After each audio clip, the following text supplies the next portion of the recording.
तो अगला क्वेश्चन है बच्चों, 48 मीटर भुजा और 50 मीटर विकर्ण वाले आयताकार भूखंड का क्षेत्रफल ज्ञात करना है। तो जरा चित्र बना लें तो थोड़ा ज्यादा समझ में आने लगेगा। ये है, मान लीजिए आयताकार भूखंड कौन सा है, ABCD। ठीक है, क्या दिया है, एक भुजा इसकी 48 मीटर दी है और विकर्ण कितना दिया है बच्चों, एक विकर्ण तो होता है, तो एक शीट को दूसरे सामने वाले शीट से मिलाता हुआ विकर्ण होता है।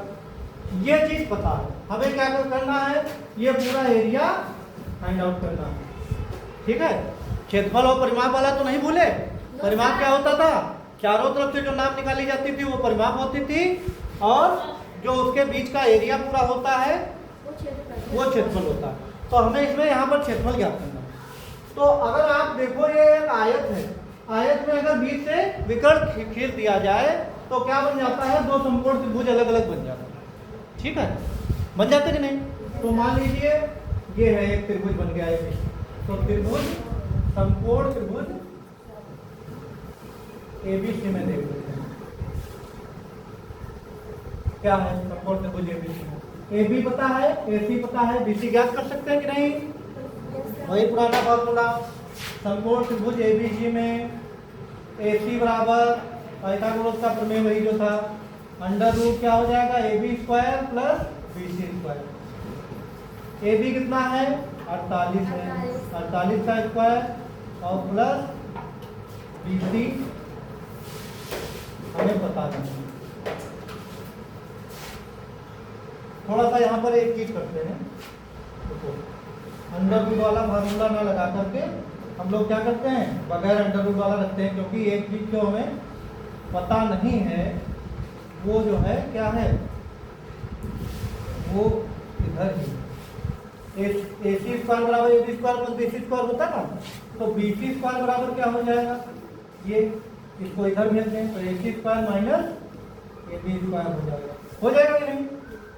तो BC में फाइंड आउट करना है, तो BC बराबर क्या हो जाएगा, under root AC square minus, अब देखो फार्मूला हमने बदल लिया अपनी जरूरत के हिसाब से, बदल लिया कि नहीं बदल लिया।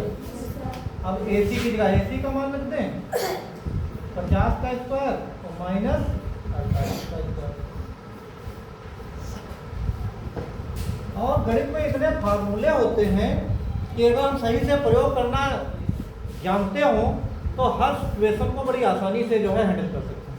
जैसे मान लीजिए स्क्वायर करने में हमको टाइम लग रहा है, तो एक आपने फार्मूला हम लोगों ने पढ़ा था क्लास 6 में सड़सन का, A square minus B square बराबर क्या होता था, A plus B A minus B होता था। तो यहाँ पर वही वाला लगा लें, तो A हो गया B A हो गया, तो 50 प्लस 48 एक ब्रैकेट में और दूसरे में 50 माइनस 48। देखो आसान हो गया, हमें वर्क भी नहीं करना पड़ रहा। 50 प्लस 48 कितना हो जाएगा, 98 हो जाएगा क्यों भाई, और 50 माइनस 48 कितना हो जाएगा, तो 98 को गुणा कर लो, 196 आ गया। 196 किसका वर्ग होता है,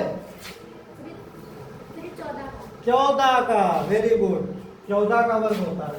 तो ये देखो BC निकल आई हमारी, कितनी निकल आई, 14 सेंटीमीटर। देखो एक ही सवाल में हम कितनी चीजें सीख रहे हैं, क्यों भाई, BC निकल आई। अब इस आयताकार क्षेत्र का हमें पूछ क्या रहा था, क्षेत्रफल। तो आयताकार क्षेत्र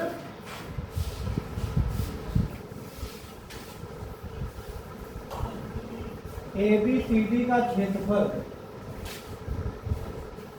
आयताकार क्षेत्रफल क्या होता है, लंबाई गुणे चौड़ाई होता है। फार्मूला भी हम लोगों ने पढ़ा था, लंबाई गुणे चौड़ाई। लंबाई कितनी आई, 48, चौड़ाई कितनी आई, 14। 48 और 14 की फटाफट गुणा कर सकते हो कि नहीं, करो, देखो कितना आ रहा है। हम अपनी कापी में करें, आप लोग अपनी कापी में।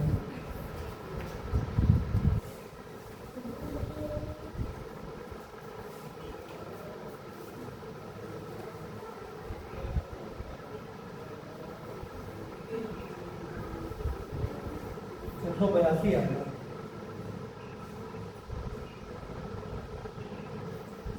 कितना आएगा, 182 वर्ग मीटर। क्षेत्रफल हमेशा वर्ग मीटर में लिखते हैं। ठीक है, आ गया आंसर? Yes sir.